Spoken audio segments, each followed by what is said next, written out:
Creating a legacy of values. Hi, welcome to Elements in Focus. My name is Aaron Rheaume. I'm the Director of Financial Planning, and I've got a very well-known advisor on our team, Daren Hardesty, Certified Financial Planner. He is a partner on our team. It is January 2nd. We hope your holidays were awesome and you had wonderful time with family. So speaking of family, we're going to talk about legacy and values.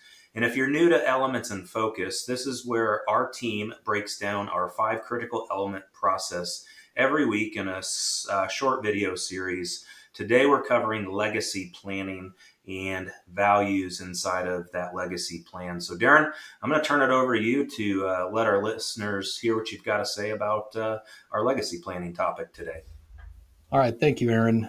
FEG, we obviously, if you've been around, watched a lot of our videos, you know that we take legacy planning very seriously. We call it legacy planning instead of estate planning because this is what you're doing. You are leaving a legacy, and a legacy is not just your finances. Legacy is all the values that you've taught to your family and that the things that you've done that sends a message that reverberates through the generations because of your influence. So first and foremost, when you are creating this legacy of values, from our perspective, first and foremost, the legacy plan is not just documents. Those documents could be your trust, your will, your power of attorney, your healthcare directives. Those are all extremely important. All of them, essentially, though, tied to you as a person, taking care of you, and also taking care of the next generation in an organized and efficient way that is to your liking or for what you feel is best for your kids or your beneficiaries. And in all of that, which is very important, our goal is to help you iron out as many friction points in your estate plan that we can foresee. Now, clearly, organizing your finances, making sure that those things are handled well, avoiding probate, having a well thought out and proactive estate plan is really important. But I want to kind of gear this message towards things that are not necessarily financial. Many of you, I'm sure, have lost parents, loved ones, grandparents, as you've lived your life.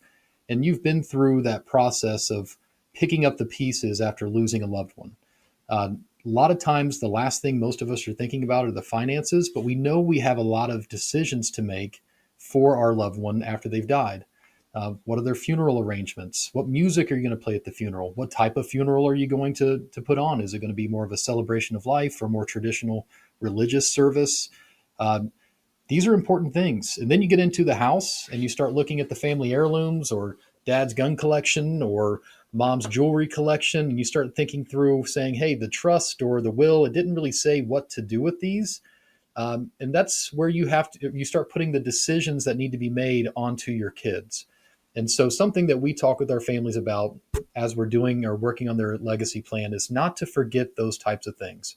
The longer I do this, the more of a fan I become of prepaid funerals, where you can go out and you can essentially answer all the questions about your funeral.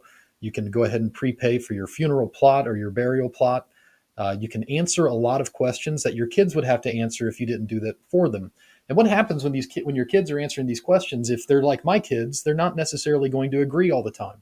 So while everybody has good intentions, the kids start talking, and then arguments and friction starts to come up over something that's a very simple decision, but emotions are running high. So if you do something like prepaying a funeral or going and pre-planning your funeral arrangements, even if you just write down on a piece of paper, attach it with your estate documents and say, hey, this is what kind of service I want. This is the music I want played.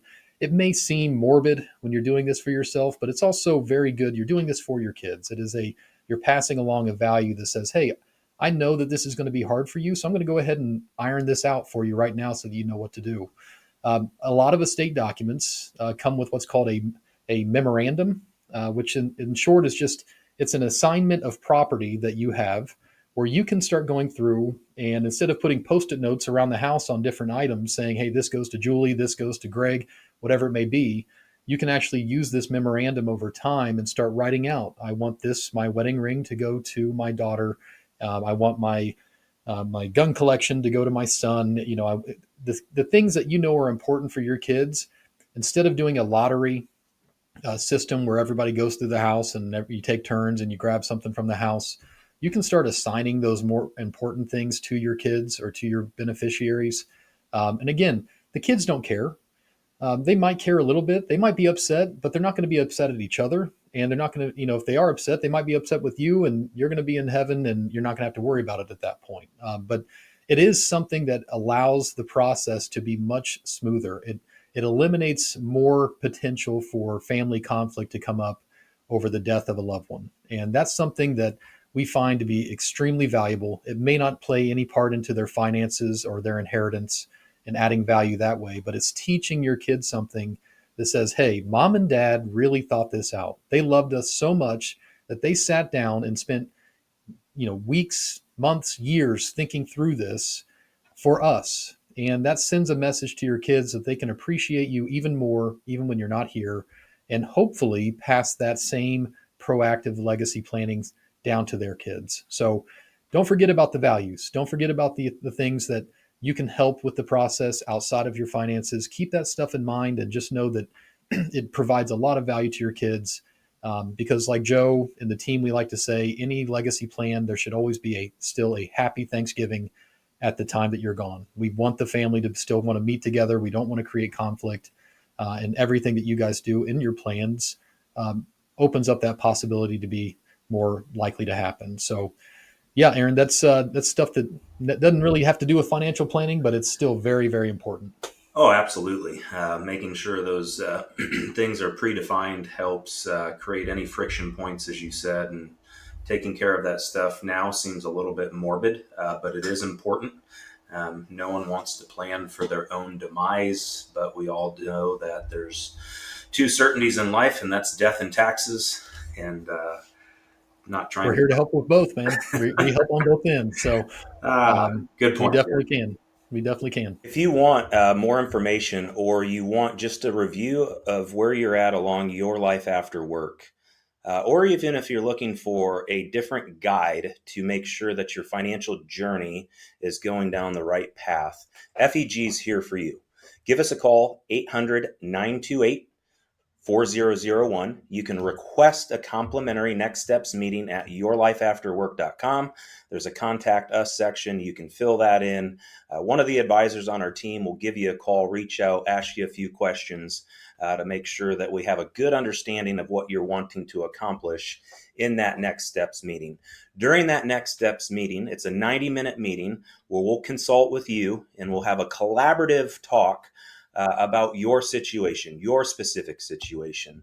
We'll give you things to think about today, things to think about in the future, and if we decide to partner together, a written plan for what FEG will do for you and your family.